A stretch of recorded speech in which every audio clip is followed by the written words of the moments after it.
நமது பாவங்களையும் நோய்களையும் கல்வாரி சிலுவையில் சுமந்து தீர்த்த ஆண்டவராகிய இயேசு கிறிஸ்துவின் நாமத்தில் உங்கள் யாவருக்கும் என்னுடைய அன்பான வாழ்த்துக்கள்.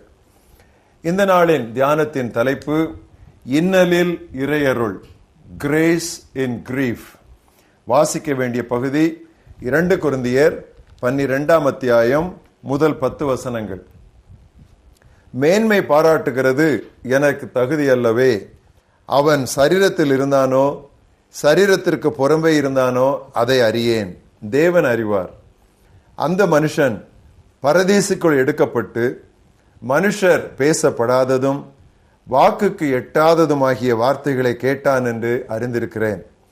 அவன் சரீரத்தில் இருந்தானோ சரீரத்திற்கு புறம்பே இருந்தானோ அதை அறியேன், தேவன் அறிவார். இப்படிப்பட்டவனை குறித்து மேன்மை பாராட்டுவேன். ஆனாலும் என்னை குறித்து என் பலவீனங்களிலே அன்றி வேறொன்றிலும் மேன்மை பாராட்ட மாட்டேன். சத்தியமானதை நான் பேசுகிறேன். நான் மேன்மை பாராட்ட மனதா இருந்தாலும் நான் புத்தியீனன் அல்ல.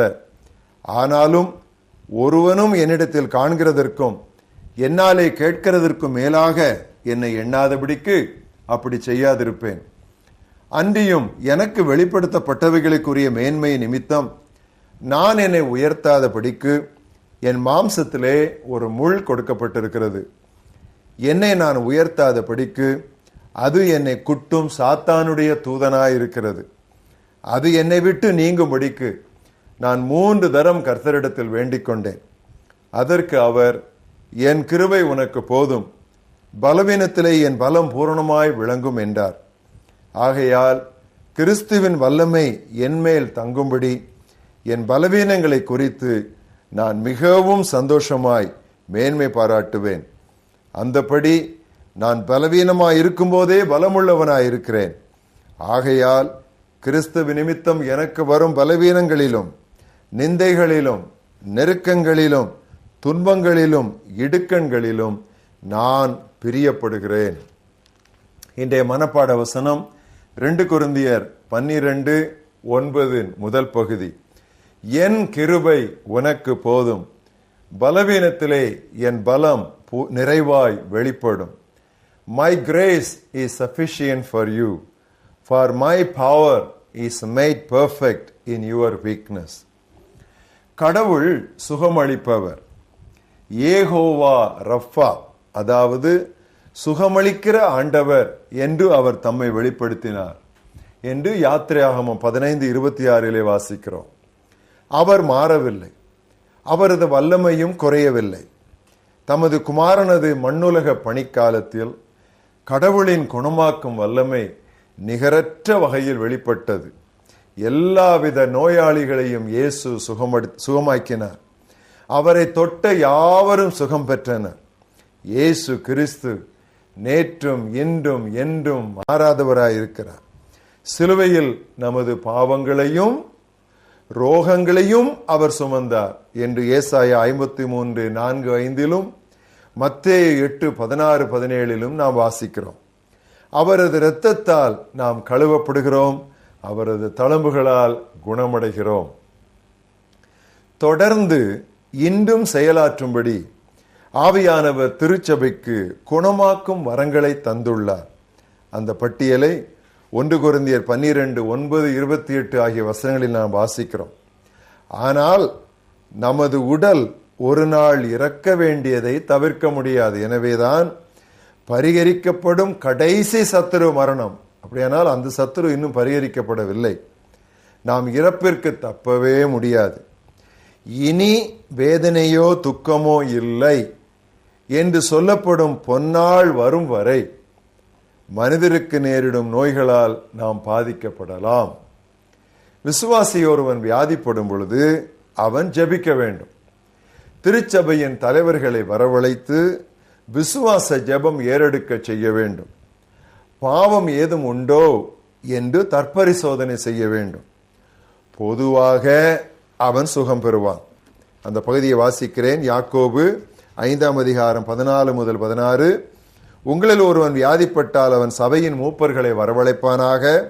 அவர்கள் கர்த்தருடைய நாமத்தினாலே அவனுக்கு எண்ணெய் பூசி அவனுக்காக ஜெபம் பண்ண கடவர்கள். அப்பொழுது விசுவாசமுள்ள ஜெபம் பிணியாளியை ரட்சிக்கும். கர்த்தர் அவனை எழுப்புவார். அவன் பாவம் செய்தவனானால் அது அவனுக்கு மன்னிக்கப்படும். நீங்கள் சொஸ்தமடையும்படிக்கு உங்கள் குற்றங்களை ஒருவருக்கொருவர் அறிக்கையிட்டு ஒருவருக்காக ஒருவர் ஜெபம் பண்ணுங்கள். நீதிமான் செய்யும் ஊக்கமான வேண்டுதல் மிகவும் பலனுள்ளதாய் இருக்கிறது. ஆனால் கடவுள் நம்மை சுகமாக்காது விடும் வேளைகளும் உண்டு. அவருக்கு முன் உத்தமமாய் நடந்தும் சுகம் பெறாத பலரை திருமறை குறிப்பிடுகிறது. எடுத்துக்காட்டாக பவுல் தனது உடலில் இருந்த முள்ளுடன் சமாளிக்க வேண்டியது இருந்தது. போதுமான கிருபையை மட்டும் கடவுள் அவனுக்கு வாக்களித்தார். அப்படியே தீமோத்தேயுவின் வயிறு அடிக்கடி பலவீனப்பட்டது. அப்படியே எப்பாப்ராதீத்து என்பவன் வியாதிப்பட்டு சாகும் தருவாயில் இருந்தான். அத்தனை அற்புதங்களை செய்த எலிசா தீர்க்கதரிசி வியாதியில்தான் இறந்தான் என்று 2 ராஜாக்கள் 13:14 வாசிக்கிறோம். சுகமடையாத தூயோர் சரித்திரத்திலும் ஏராளம். சாகும் வரை விழி இழந்திருந்த பானி கிராஸ்பி அம்மையார் 1823 முதல் 1915 வரை வாழ்ந்தவர்கள் கிறிஸ்தவ உலகிற்கு 8000 பாடல்களுக்கு மேல் தந்துள்ளார்கள். அதில் ஒன்றுதான் Blessed Assurance என்ற பாடல். Blessed assurance, Jesus is mine. Oh, what a foretaste of glory divine, heir of salvation, purchase of God, born of His Spirit, washed in His blood. எவ்வளவு அருமையான பாடல். அந்த அஷூரன்ஸோடு அவர்கள் வாழ்ந்தார்கள். நன்மையான யாவும் இறைவனிடமிருந்து வருகிறது. அவர் வியாதிக்கு காரணர் அல்ல. ஆனால் அவர் அந்த வியாதிகளை நம்மை திருத்துவதற்கான புறம்பாகவோ நாம் விளக்க முடியாத ஏதாவது ஒரு காரணத்திற்காகவோ பயன்படுத்தலாம். அவர் சர்வ வல்லவர். He is sovereign. ஆனால் முடிவாக நன்மையாக அல்லது தீமையாக தோன்றும் யாவும் அவரது பிள்ளைகளின் நலனுக்காகவே இருக்கும். எனவேதான் ரோமர் 8:28 சொல்லுது, அன்றையும் அவரிடத்தில் அன்பு கூறுகிறவர்களாகிய நமக்கு, தீர்மானத்தின்படி அழைக்கப்பட்டவர்களாகிய நமக்கு சகலமும் நன்மைக்கு ஏதுவாகவே நடக்கிறது என்று அறிந்திருக்கிறோம். நமது ஆண்டவர் விடுவிக்க வல்லவர். விடுவிக்காமல் போனாலும் அவர் நல்லவர். எனவேதான் சாத்ராக் மேஷாக் ஆபேத்நேகோ சொன்னார்கள், எங்கள் ஆண்டவர் எங்கள் தேவன் எங்களை விடுவிக்க வல்லவர். விடுவிக்காமல் போனாலும் நாங்கள் உறுதியாக எங்கள் விசுவாசத்திலே நிற்போம். சகோதரி சாராள் நவ்ரோஜி பாடிய அருமையான ஒரு பாடலிலே ஒரு கவி, தீனமதிகாலையில்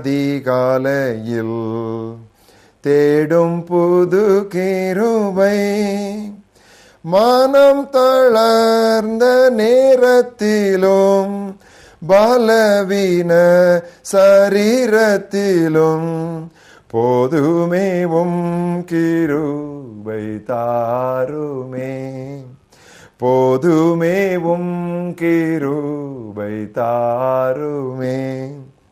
Healing or no healing, God is good.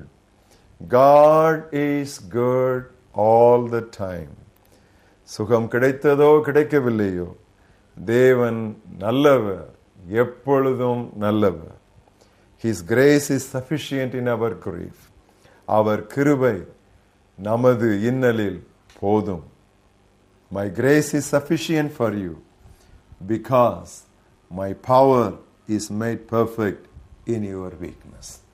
எங்கள் மகாபரிய தேவனே, எங்களை ஆற்றுகிற, தேற்றுகிற, ஊக்குவிக்கிற, உற்சாகப்படுத்துகிற இந்த நல்ல வார்த்தைகளுக்காக நாங்கள் நன்றி சொல்லுகிறோம். எவ்விதமான பிரச்சனைகள் வழியாக நாங்கள் சென்றாலும், எவ்விதமான வியாதியிலே நாங்கள் அகப்பட்டிருந்தாலும், ஆண்டவரே, நிறைவான, புதிதான, போதுமான உமது கிருபையை நீர் எப்பொழுது எங்களுக்கு தருவேன் என்று சொல்லி நிரந்தரமான ஒரு வாக்கை நீர் தந்திருக்கிறதற்காக நாங்கள் நன்றி சொல்லுகிறோம். எங்கள் பலவீனத்தில் உம்முடைய பலம் எங்களை தாங்கும் என்று சொன்னீரே, அதை விசுவாசிக்கிறோம். இப்பொழுது அந்த வாக்குத்தத்தத்தை எங்களுடையதாக்கிக் கொள்கிறோம்.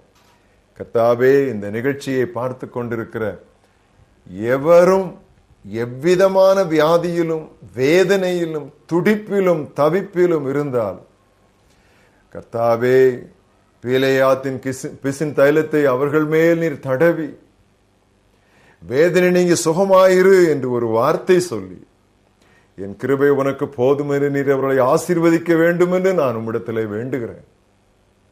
நாங்கள் மனுஷர் தானே, நாங்கள் மண் என்று நீர் நினைவு கூறுகிறீரே ஆண்டவரே.